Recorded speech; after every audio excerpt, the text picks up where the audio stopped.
Hi friends, Rod here. Let me ask you a question. Have you seen the Netflix series Drive to Survive? Do you want to hear me and Zach record a special podcast talking just about it? Well, you can. All you need to do is go to superlicense.com.au and join the Superlicense Club at the $5 a month level. And you'll hear us talk all about it. Things like this. It's not really about who's going to win the championship. It's really like a 30 for 30 season, except every single episode is just about Formula One. To see Esteban Ocon going through the paces and seeing him with his eyes closed doing the entire track, with just a little steering wheel in front of him, like I felt incredibly close, like probably closer than ever before to a Formula One driver. That is why you get a filmmaker to make these and not a racer, not a race director, you know? And we've got two great drivers, but Max Verstappen is magic. Oh my God. All that and many minutes more. All you need to do is go to superlicense.com.au, click on the club link and join the Superlicense Club at the $5 a month level or above, and we will unlock all of the episodes of our special members-only podcast called Drift, including the episode covering Netflix Drive to Survive. Why don't we have that all the time? Yeah.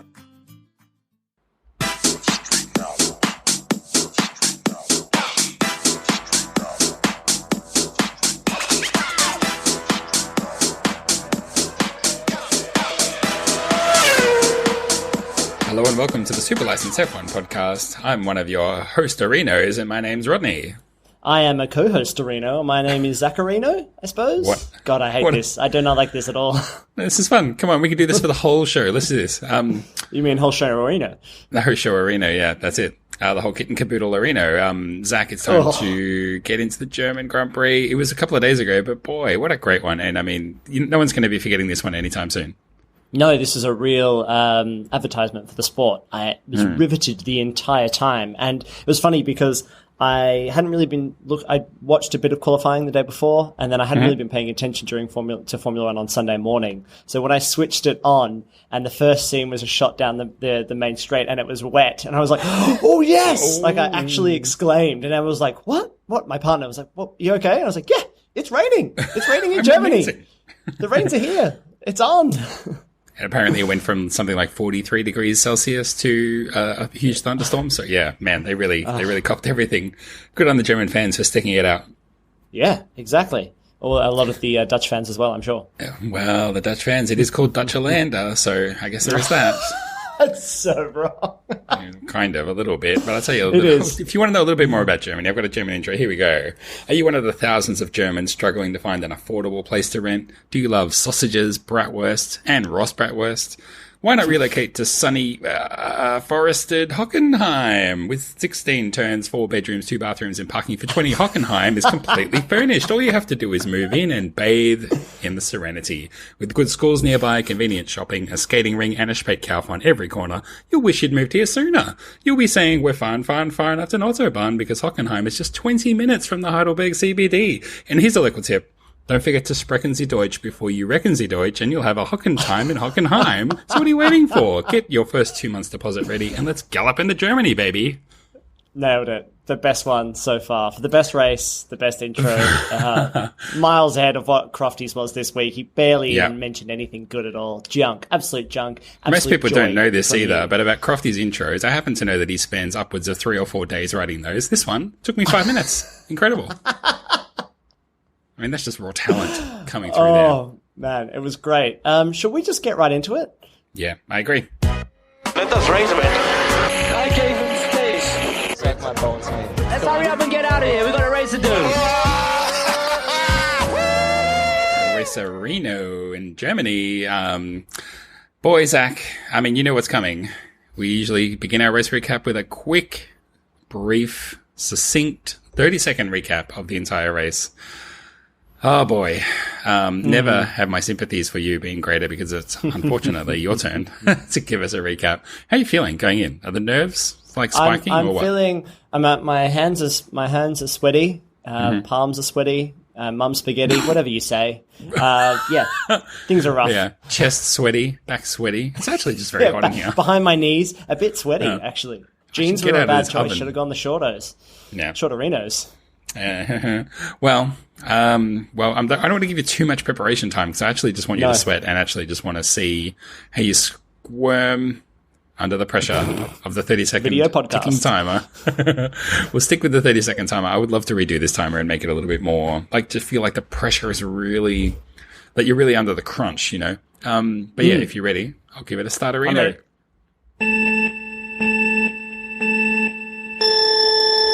This was a race where the Red Bulls just looked like they couldn't get things going off the line, and it almost looked like that was totally it. And then maybe Kimi Räikkönen was going to have his day. He was cruising around right up the top of the field, and as the Mercedes just kind of went off into the distance, but suddenly Vettel made up all the places at the start, and like, maybe this could be his day, although he kind of disappeared in the middle. And yet, that one specific corner where everybody would skate off, clip off into the drag race zone, which is basically an ice rink, and everybody just kept hitting the same part of the wall. Lance Stroll was in the lead for a little bit, but then there were Verstappen and Kvyat. It was tough. Definitely beaten by the buzzer, but I definitely value your effort there. That is valiant. Oh, well, you know, I get another turn in another couple of weeks, I guess. So, can make up for it. But it was tough. Yeah, you pretty much needed about 30 minutes to do a brief recap of this race. I need a whole podcast. podcast. Going on. You really do. I mean, I said a few weeks ago, and we had a really good race, and people were like, this is just one of those all-time classics. And I was like, all right, you kind of need a battle for the victory, I reckon, for a race to be an all-time classic. But this one, yeah, I mean, this is really one that will go down for the ages, but there wasn't really a battle for the victory. I wouldn't say so much. But despite that, I mean, maybe there was so much other entertainment that it makes up for that. No, this had a lot of the hallmarks of a great race. You know, it was all the teams were involved. You had tricky conditions. You had a force in the sport fighting back from the last row on the grid all the way up into the points and all the way up onto the podium. Redemption story of Daniil Kvyat. You had spins from the leaders, which I think is also good as well. You had engines blowing up. You also had not just a battle for the lead earlier in the race, but a battle for all of the points. It really felt like everybody was having to race out of their skin, and I think that makes it kind of feel like a real team sport again. It doesn't necessarily feel like that the drivers were left out here. It was really down to driver skill. I think that's why everybody loves wet races, because it really does show. It really levels the playing field a bit, and the drivers that can be the most disciplined, but also take the calculated risks pay off, which is why I think Max Verstappen is so good in the wet, and Lewis Hamilton generally as well, which was why it was so interesting to see the people who did have little mistakes, Verstappen and Hamilton included. That's why it was so interesting to see that happen to them. But where do you really want to kick things off? I mean, we can stick with Verstappen, because I really think that the win was just absolute class. And I think going in knowing that the race was probably going to be wet with a front row of Hamilton Verstappen, like, that is a wet dream, if you pardon the pun. And yeah, I mean, it was really set up to be who is going to reign supreme, again, to pardon the pun, in the wet conditions, because they're both known for excelling in the wet. But Verstappen really just did not really put a foot wrong, other than making a slow getaway off the start. But I mean, that only kind of makes the fact that he turned around and won it really so convincingly just all the greater. And there are a bunch of safety cars in this race, but almost every time there was a safety car, he had nearly a 10-second lead, and I'm sure he was managing that. So, I mean, he could have won this thing by a country mile, honestly. And it's just, he was just a class above. Yeah, and real maturity on the safety car restarts when he was in front. So he would back everybody up really nicely and then power through at a point of the track where Red Bull was quite strong. So the curvy parts before the lap really begins. And he always found himself more than a second in front. You know, made sure that there was DRS gap behind him. And I think at one point after 2 really laps he was 5 seconds in front. Like, it was just, it was crazy. Yeah, and this is all after he was actually on the wrong tyres earlier in the race. He was one of the people who switched to the mediums, which just was a horrendous choice. He was lucky to keep it going. I mean, he spun on the track and kind of spun like a top on one of the upraised curbs, and managed to keep it still on the track and keep going without too much damage. He was concerned about damage to his floor and those kinds of things. But it was amazing. When people came in, when it started drying up and the dry line started appearing, and they were coming in for mediums, not even like the softs, which would be the next step from the intermediates to, you know, nice and soft, more tire on the road, therefore more grip. But the idea of going to mediums and going to the end of the race with still dicey weather conditions just seems like an absolute blunder. And teams really paid the price for it. You know, everybody's skidding around. People were still skidding around on the intermediates before he even came in. So it was a real, like, a real luck play. Like they were playing for things like safety cars and all that kind of stuff.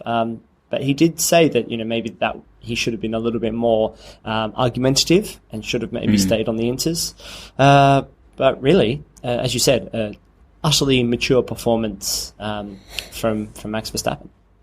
It's really stories right up and down the grid. I think, obviously, with Hamilton starting on the front row and more or less leading for most of the race, one of the real stories coming away from here is how he probably not needed to win, but to come away with virtually nothing is just so maybe unexpected and so un-Hamilton-like. Like, this is the kind of race where he usually just pulls one out of the bag, whether he's at the front or not. And it was really a combination of a couple of different things, which is what's so interesting. And making a mistake, number one, unlike him, crashing into the wall, wiping off his nose, unlucky, you might say, where other people have slid off and didn't quite suffer that same problem, although plenty did. It surprised me how many drivers were just driving straight into the wall and then trying to floor it as if they were going to just drive, through the wall somehow. Yeah. Leclerc, Hulkenberg, looking at you guys. Those cars have reverse, I'm pretty sure. But Hamilton, unfortunately, crashing and then coming into the pits. There wasn't much he could do about it, but he did come in at a point where you're not meant to come in, and he got a penalty for that. Was investigated for some other nonsense thing that turned out to just be nonsense, and they should have known better after the race. But then strategy mistakes and putting drivers on the wrong tires. Again, Mercedes weren't the only ones to do that with Hamilton. Obviously, Red Bull did that. Plenty of other teams did that. It was one of those. There were so many pit stops, so many safety cars, so many strategy options. There were bound to be people who got it right and got it wrong, but it just seemed like at any one time, 90% of them were wrong. And then, so Hamilton, mistake, smash into the wall, pit, join the pits in the wrong way, pulls into the pits, then they have to try and fix the nose, which always takes ages. Watching that stop, it seemed like there were guys running out with tires, and then other guys were like, there's always other guys in the pits. Other guys were like, no, you've got the wrong tires. I'll bring out the right tires and save the day. And then it seemed like the second reserve, other guys were like, no, you've still got the wrong tires, and they brought them out again. So I think his pit stop was something like 50 seconds all up, that's just too much. No, that's too much. Even we know that. That's too much. That's too much. Yeah. That's more than 10 times too much.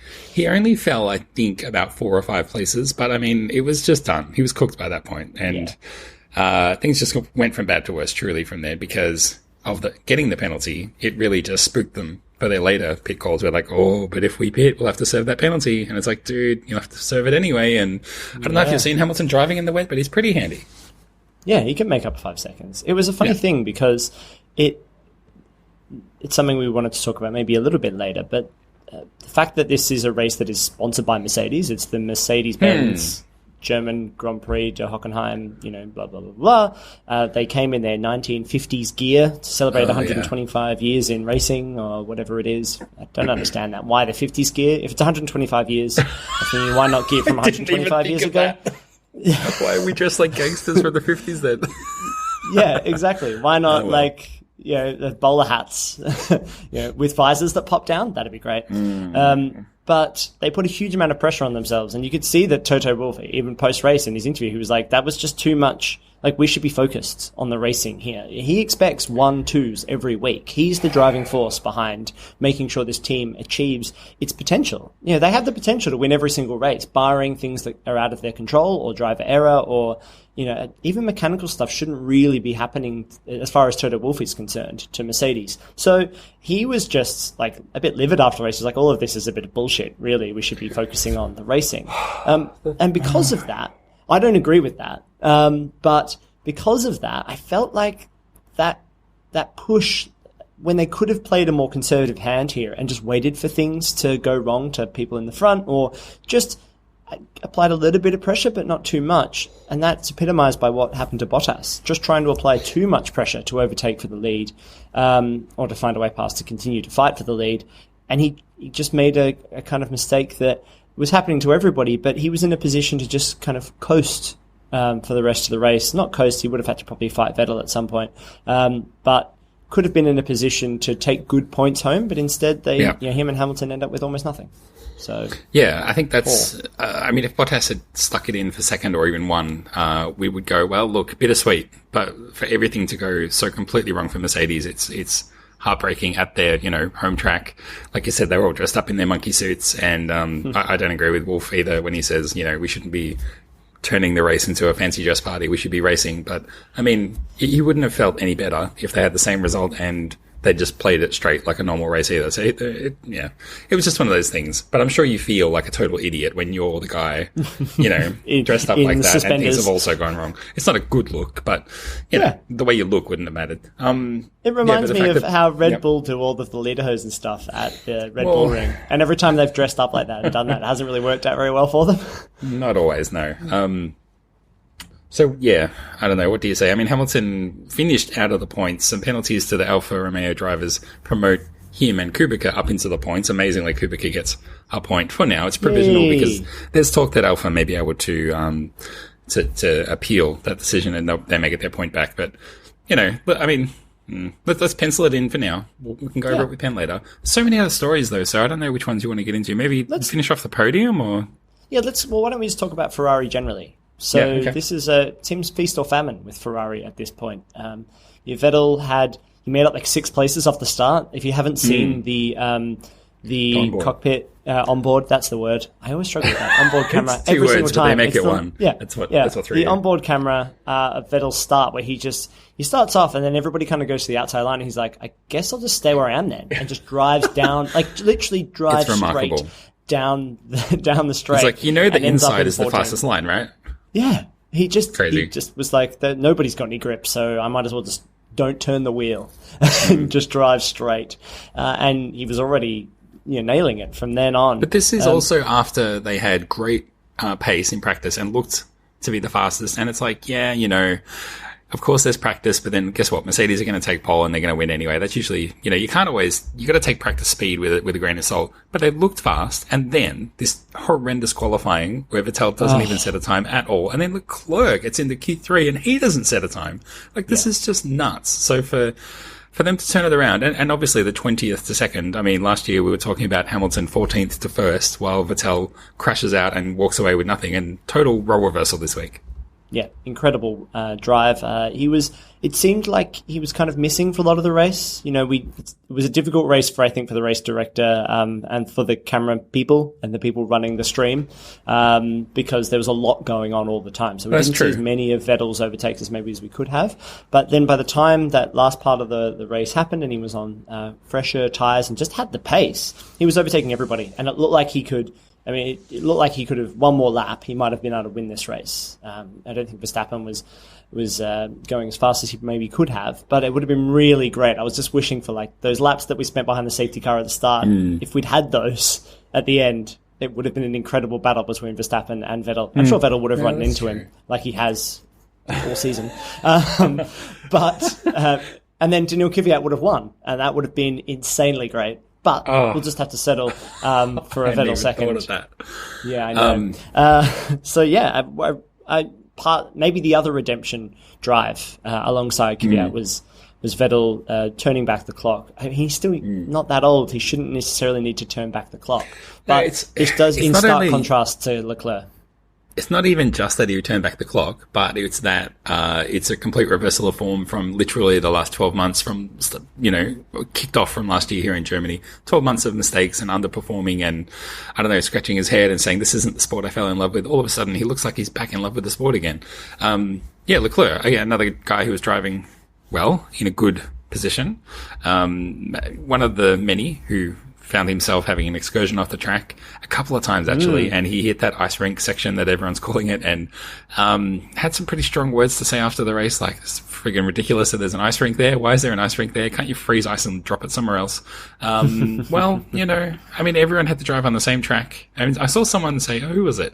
Maybe it was Karan Chandok say, it's not a bad thing that we had ice rinks there. In fact, it's a really good thing because it encourages drivers to stay on the track. It's like, it's like putting a wall there. And I was like, well, there's other things besides, surfaces where you touch them and you're in the wall. You could put a wall grass. There. That would be fine. Or grass.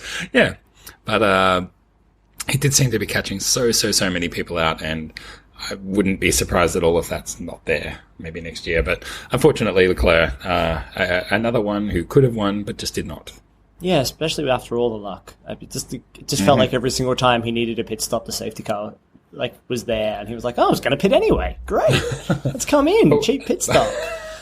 Well, I'm trying to think now. Who was it? Was it Leclerc who was doing really well with the pit stops, where they pretty much every time he wanted to pit, they were like virtual safety car, and he's like, "Thank you," and then he had to pit again. Oh, full safety car, thank you very much. Yeah. He was like, "Let's just start it right before he's at the start of the pit lane, and then let's end it right as he's pulling out. That'll be great." Yeah, something like perfect. That. Yeah, it really was. But we're overlooking the fact that it was a gift that he crashed out, because it gave us the triumphant return to the podium of not only Toro Rosso after, I think, 11 years, at their only second podium ever in their existence, but the fabulous, the splendiferous, the new father. Congratulations to Neil Kvyat in third place.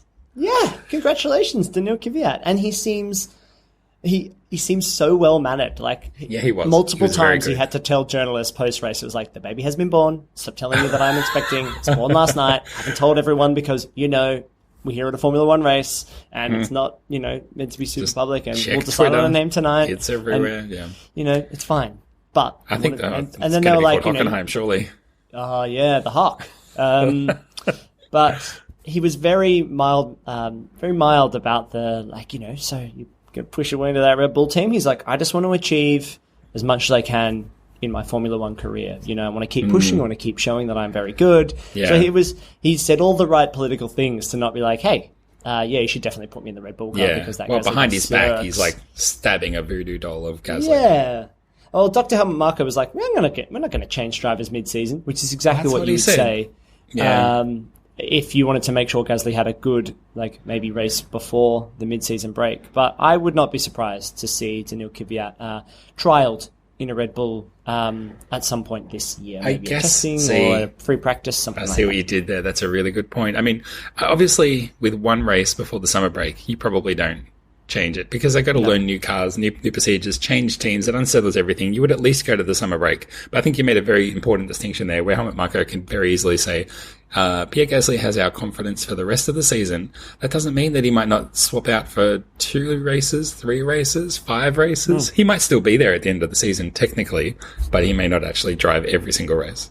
Yeah, exactly. So maybe Gasly will be too sick one day to race or something like that. That sounds really nefarious, but that's. But it is because they change stuff like this all the time. Yeah, and I'm done with Gasly. Completely done with him. He had a bad race, but I mean, it's not just one bad race, right? He's had maybe one average race so far this season. And I mean, we're halfway through the season now. So, I mean, he has not only not impressed, he has been lame. Yeah, he'd be struggling at Toro Rosso if he was performing like this. Yeah, he would. That's the truth. Alexander Albon, if he was paired up with Albon or he's driving so well Toro as well. Rosso, they're both driving they both look like some of the best Toro, other than Max Verstappen and Daniel Ricciardo, they look like the best 2 Toro Rosso drivers. There, aren't they? And I have a lot of time for Albon. I saw a couple of interviews with him over this race weekend, and I'm like, "Hey, you're a smart guy." He's very straightforward. He's like, "I haven't driven in the rain before. I haven't driven on these tires before." So that's going to be, it was super weird and really hard. So I just tried to race conservatively, and it worked. And he's got a new really sponsor, I think a Vietnamese cider brand. Oh, nice. Yeah, so maybe he's just got that cider confidence brewing up inside him. So many other stories to talk about. Can we talk about Nico Hülkenberg, maybe? Yes, please. He was Mr. I never won a race. Mr. I am not even on a podium. Nico Hülkenberg, the German, in his home race. Yeah, right out there at the pointy end, all of a sudden. I was going to slack you. I was like, "Hey, man, today's the day. Hülkenberg, get ready. Podium." This is looking like, and now I feel like just by even thinking about it, I was the one who made him go into the wall. He was so angry at himself. And Renault would just be absolutely... they would just be furious. They just want to forget this weekend because Daniel Ricciardo's engine blows up after they'd had a pretty good run of not bad things happening technically to the car. And Daniel Ricciardo, Hülkenberg would... Daniel Ricciardo actually wasn't having that great of a race, so I wonder if he was having power problems before then, or if he just was struggling in the conditions like everybody was. But I felt like he would have been thinking to himself, I can get to the last 15 laps here, within touching distance of the podium, I could make a real push. He's exactly the kind of driver who would... I mean, I don't know that he was really, threatening to hold those podium positions, but like you say, anything could have happened. I mean, in a race when anything did happen, the script was written for the first 2 or 3 drivers to take themselves out, or for there to be another safety car and he pops it in right on time and just cruises out in the lead. So, I mean, it's one of those races where something like that was going to happen. All the luck went to Kvyat. None of it went to Hülkenberg. I mean, really, to walk away from Germany with a double DNF, I mean, it's not exactly a new scenario for Renault to deal with, but it is a shame after they've been building momentum, looking like they've been developing, getting somewhere finally. And unfortunately, that car needed oars on the side because for all the hope that it was going to be doing going down that straight in those wet conditions, I mean, Daniel Ricciardo he's just getting used to cars retiring, especially driven by Renault engines. Yeah, exactly. And this would have been great for Hülkenberg because he's been underperforming when held up against Daniel Ricciardo. So this would have been a huge confidence boost. So true, because I mean, even if Ricciardo outqualified him every race this year and finished ahead of him in the points, he could still say, but I got that podium. Yeah. He's a good guy, though. Still like him. Okay. He's a bit boring, but he's good. Where else do we go? Haas, we talk about? Haas, they're not boring. Boy. No, not really. Not really. They love the driving into each other, these guys. You just got to. I mean, it's the only way. I can't believe they're going to walk away with points this weekend. But every single time, I don't know, we commented last time when we recorded that they just always find each other. Like the Force India drivers always used to find each other with Ocon and Perez would always be halfway through the race, different strategies, and yet here they are going into a corner together. Magnussen and Grosjean are exactly the same. I just love the idea that Magnussen would have like a recurring nightmare where he's like, you know, he opens up his smartphone, pops open Tinder, and he's swiping through a couple of faces, and all of a sudden, Romain Grosjean's face swipes up, and he swipes no, and then it's Grosjean again, he swipes no, again, he just keeps swiping no, it's Grosjean all the time. These two are just destined. They're star-crossed lovers. They are going to, by the end of the season, if it hasn't already happened, these two cars may actually crash together so hard that they actually just merge into one mega car, and they cross the line for 10th, and they have to split the points, half each. Magnesjean. And that's it. They just become one person. Yeah, they do it turns out that the movies that they're making have been the same in Dragon Ball Z when they do the merging dance. So you end up with like Gogeta and those kinds of things. We'll get Magnesjean. I like Magnesjean. That's fine gold, my friend. That's why I pay you the big bucks. That's why I'm the only one who gets paid for this show. You're not wrong. So yeah, we'll see how they go. We talked about Albon and Gasly already, but it was funny that Albon got past Gasly earlier in the race and was just like, this is what happens. And then Gasly went to overtake him, and Albon defended the same line. So the movement happens at almost exactly the same time. So I don't think anybody's at fault here. But Gasly was very close behind and was trying to maybe pull an overtake in the wet that wasn't quite within his skill set just yet. He's still very young. And Gasly was just like... I love that. Overtaking is not in his skill set. Kind of sums him up. Sums up his year. It's not fair to say that sums him up as a man, but it sums up his year. Yeah, man. What else do we talk about from this German Grand Prix, man? It's the first time I think that I've seen a driver pit 5 times and win. That doesn't happen every day. No, I mean, when it's wet like this, on and off, it was just about being on the right tyres. And that's what Lance Stroll did. You know, he just made sure that they played a really conservative race, and they were on the right tyres at the right time. Yeah, Stroll.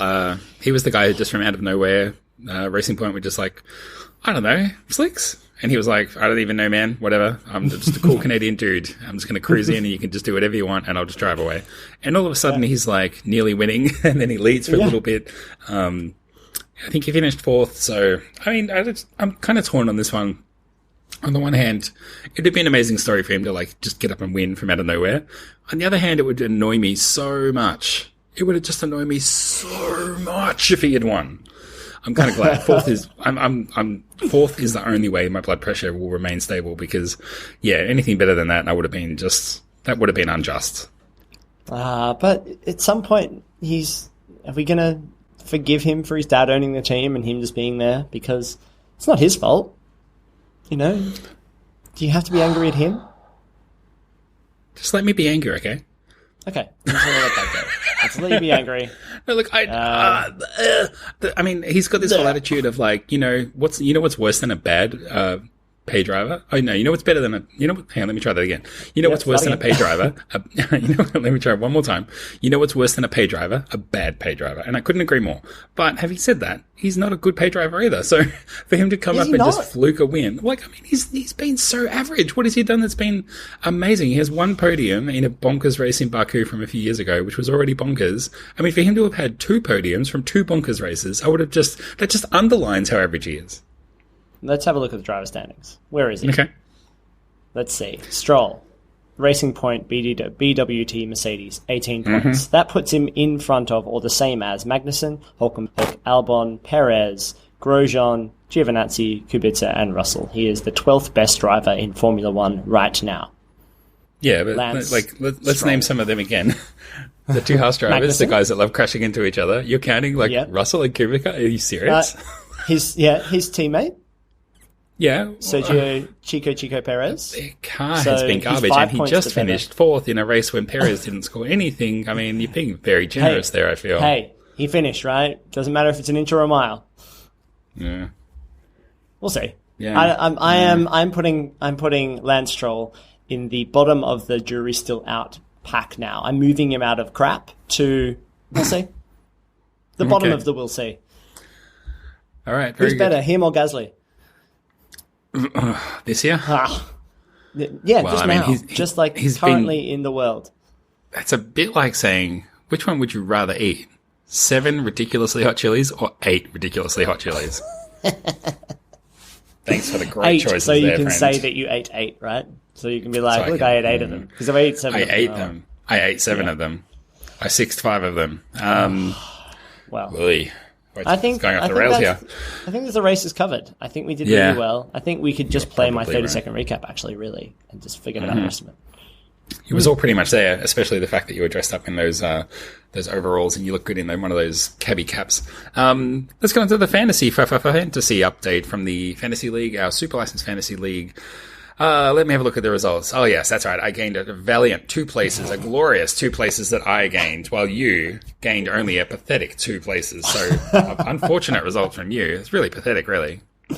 Yeah, it really, really sucked. My predictions could have been better. This was a hard race to predict. I outscored you this race. I didn't even put in my bonus predictions, so that shows you. I mean, it was really... This week, it was just... I really strolled it this week. The one thing I did do, though, the surprise question was how many points will Toro Rosso get? Will it be 0? Will it be 1 to 4 or 4 or more? And I said 4 or more and got that right. So I knew the power of the Neil Kvyat and Alexander Albon. Just underlines how poor your team is, because I still beat you. Anyway. Team are shit. But I'll tell you who wasn't shit in Germany. These are the top 3 teams. Maggie Racing by Owen Maggie. Stoffel's Dead Eyes, which that's still one of my favourite team names. And 3rd place was Jodo. The top 3 for the league remains unchanged. Hawkmoon Racing, number 1. Scuderia Benetti, number 2. And Lincoln the Naughty Dog, still just as naughty, still just as 3rd. No changes at the top. But, I mean, it's probably... Those 3 I would predict are probably going to pull away, and it'll be between them for the top of the league for the rest of the season. But if you would like to join the Super License League, there are links up on the Twitters. There are links up on the Facebook group, the Super License Universe Facebook group. Jump in and join. I noticed, I think I called out last week, I like you. That team, I like you. I like you. They got more points than me this week, so cooling on them now. Is this secret that your other team? Do you have a B team? What are you talking about? No, I wouldn't do that. I wouldn't do that. No. This one's run. This team's by Godney Rawdon. Totally different. Of course. Zach, would you like me to ask you some questions? I mean, I think that's generally how the next section works. Except when I ask you the questions, but this time it is your turn in the rotation. Let's flip the script. Super quiz. We will accept a couple of questions. Should one only win one? Would one want to have won that one in round 1? Can you repeat the question? Flipping the script. Scripterino. Okay, Zach. It's time for a splishy splashy quiz. If you wouldn't mind getting a little bit of water and flicking it in your face as I ask you these questions, that would be great. This is questions all about horrendously wet races and the fabulous stories they have generated over the years. I've got 1, 2, 3, 4 sopping wet questions to ask you. Is your face ready to receive the challenging questions? Yep, okay. I just dumped an entire Gatorade over my head. Perfect. That's exactly what I wanted. Please look after that mic, please. Okay, let's start with the 2007 European Grand Prix, which is at the Nürburgring, because there was 2 German races then. They called the one at the Nürburgring the European Grand Prix. But after heavy rain on the first lap left everyone apart from the Spiker driver Marcus Winkelhock on the wrong tyres, in his first and only F1 race, he found himself with what size lead before the race was red flagged and restarted? Was he 13 seconds ahead? Was he 23 seconds ahead? Or was he 33 seconds ahead of everybody else? I'm going to say the maximum, 33 seconds, because I have full belief in this man. Always back it in for the maximum 33 seconds. Imagine that. Like, it's pouring rain. You're in your only F1 race you've ever done. And you fluke it in, you're 33 seconds ahead of everybody else. That reminds me, like, the wet races always remind me of, the F1 like iPhone games where you're just like, especially from like 5 years ago, where you're running a team and you would just be like, your team's really crap, or you've gone up a class, and you just be like, it's a wet race. Now, stick the dry tires on. Let's just see what will happen. Let's see if the algorithm lets me just nail everybody here. Sounds like completely across the first corner, going to P1, and it's like warning for corner cutting. You're like, yeah, thanks. Yeah, don't worry about it. That's my style of driving. If you've ever seen Race Off, you know that to be very true. Okay, let's skip forward a little bit to the 2012 Brazilian Grand Prix. Only a couple of races before we started this glorious little podcast. During that race, with the help of a few safety cars, Sebastian Vettel clinched a championship deciding P6, while main rival Fernando Alonso crossed the line in P2 behind Jenson Button. It was a memorable day for the German, but what other record was set that day? What other record was set that day? What other record was set that day? 2012. I'm going to say it was the most amount of pit stops overall for a race, something like that.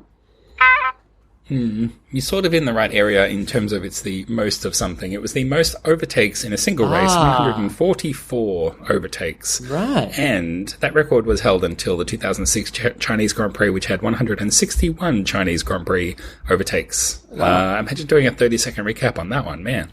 Yeah. So you were close. It was the most of something. It was the most of something. It was the worst of something. But the blast.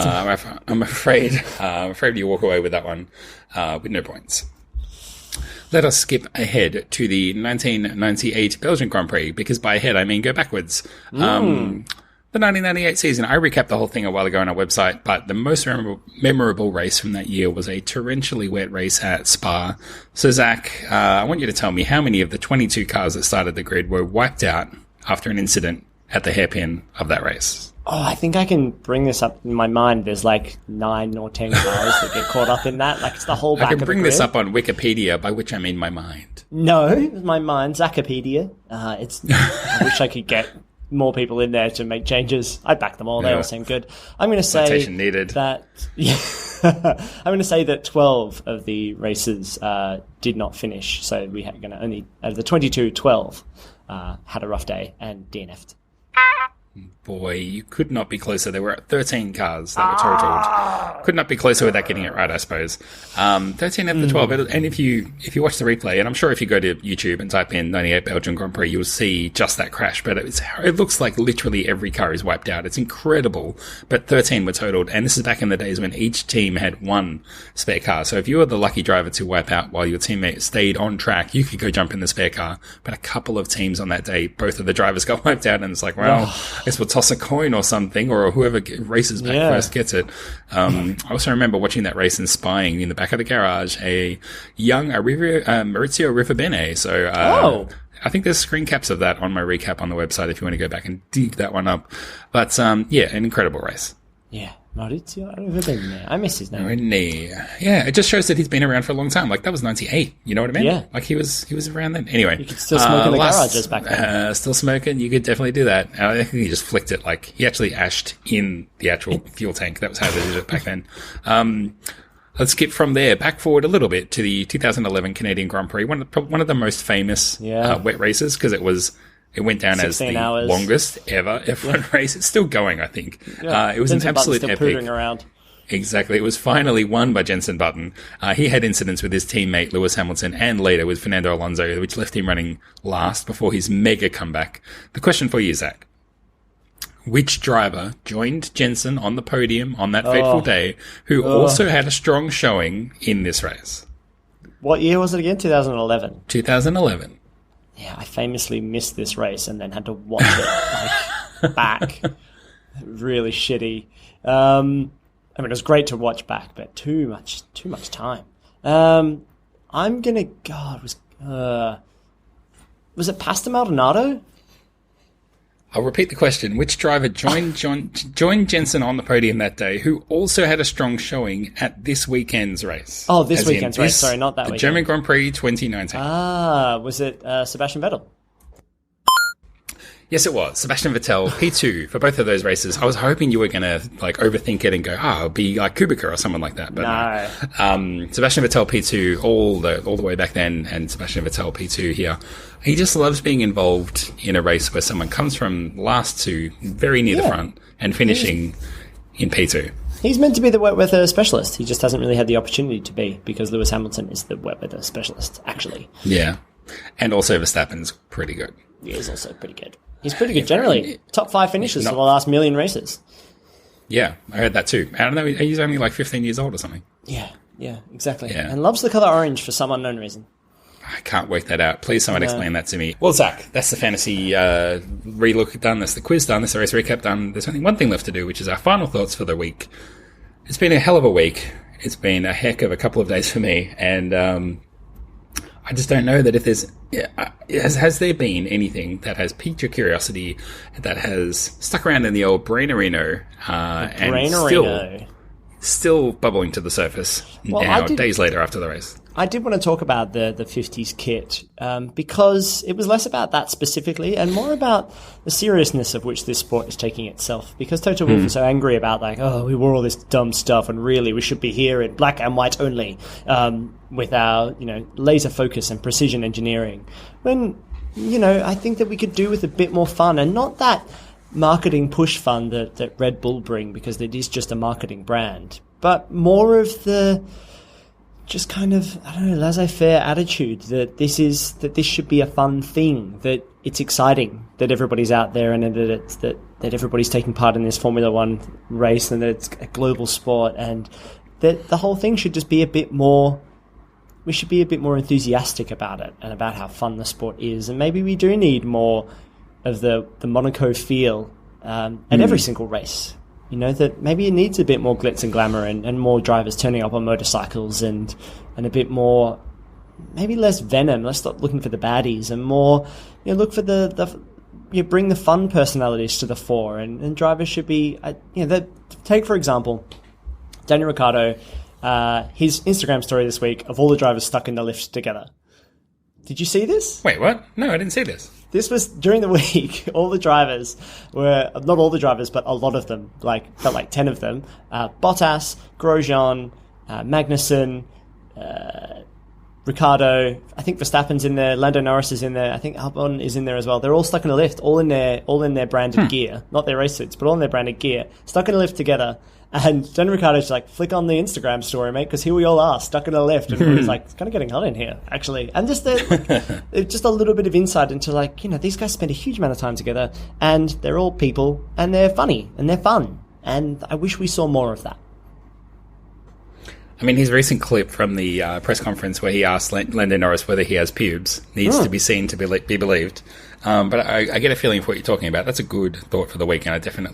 Maybe we need to manufacture more of these things. Just, I don't know, just arrange double dates or something with the drivers and have some hidden cameras watch them as hijinks ensue, something like that. That would be good. My thought of the week revolves around the Netflix series Drive to Survive, which we all knew, but it was being confirmed now that season 2 is going to be coming out next season, and it's going to feature all 10 teams for the first time, which is great. Yes, wow. It is. That was all confirmed. There were big signs everywhere around the track this week. You are being filmed for the Netflix series. And I was thinking, obviously, with the history last year, the drama and the redemption story, this race may even take up 2 episodes of the next season. We'll see. I'll get to my thought for the week in a moment. I'm going to have to build up to it. So it's going to be a nice little journey I'm going to take you on here. Remember in my recap of Netflix where I brought up a point that I noticed, which was the moment that Marcus Ericsson learns that he might be dropped from Sauber, he's in his hotel room and he goes to open the curtains, and they're automatic curtains, but he tries to force them open and they don't open, and then he sort of stands back and they just slowly, And I was like, man, what a summary for your race. I didn't notice this, but Chris Medland, who, again, linked to that season, he's one of those talking heads on that show. Chris Medland tweeted this after this German Grand Prix. This is the equivalent moment for the next season. Here's his tweet. I'll just read it verbatim. Just notice on a race rerun that as Leclerc is walking away from his Ferrari, he's dejected, but then acknowledges the crowd that has suddenly made a lot of noise, totally unaware that it's because Hamilton has just crashed behind him. So Leclerc crashes and he's walking away and he hears, "Rah!" and he turns around like, "Oh, yeah, thank you. You guys are very kind," not knowing that it's because Hamilton just put it in the wall. So great. So great. The cheers this weekend were so random. It was all over the shop. They kind of were. Yeah. They kind of were. Are they cheering because... Like, who's made the overtake? Verstappen? Or are they going for Mercedes? Or what? It was just... Or Vettel, when Vettel did anything. So there was a mix of weird German, Dutch, joy, but also, cynicism. It was great. Well, it is Dutch land. So on that recycled joke, which is pretty poor to begin with, Zach, maybe it's time for us to sign off. The Hungarian Grand Prix is just around the corner. They're already warming up over there. So we'll be able to do this again all next week, and then it'll be the summer break, which... Are we going to have a break? Probably not. We'll probably do a summer break episode, and we try and squeeze in some episodes of Drift for the members, for the club members. So if you're one of those wonderful people who are supporting us, keeping this whole thing going, thank you so much. We're going to be rewarding you with some more content very soon, and you'll stop getting the little thing at the start of the episode saying, please join the club so you can hear our Netflix Drafters 5 episode. This will be the last time, I promise. And Zach, unless you have anything else, maybe we'll wrap her up Reno. No, let's wrap Reno. Okay, well, until next time, my name's Ben Rodney. And my name's been Zach. Talk to you on the flip side. Take it easy. Bye. Reno.